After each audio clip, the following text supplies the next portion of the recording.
we have to train ourselves to focus on the positive and find the positive. And this week's Parsha is all about the rebuking. Parshas Devarim is all about the rebuking that Moses gives before he passes. And that can be pretty harsh sometimes. But we need to look for the positive. And one thing in particular is that God's kindness is infinite. His forgiveness is infinite. By human standards, it's hard to forgive someone when they repeatedly hurt us, whether that's physical or emotional or mental. It's hard to forgive. The first time, the second time, the third time. But come on, give us a break, As humans, that's because we're infinite, because we are finite. Our soul is infinite, but we are finite. God is infinite. His attributes are infinite.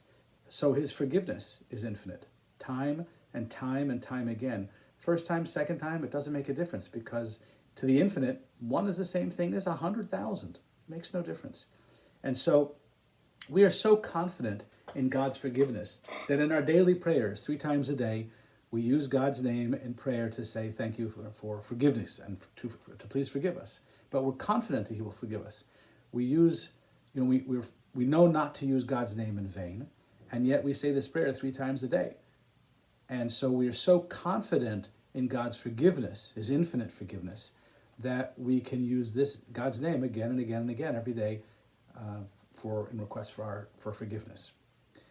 So as we read this rebuke, this parsha, we can take to heart that all of our efforts at self-improvement and returning to the divine path, these are all accepted. Every time we fail, we get back up, we work on ourselves, and if our apologies and our regret is honest, then Hashem forgives us every single time.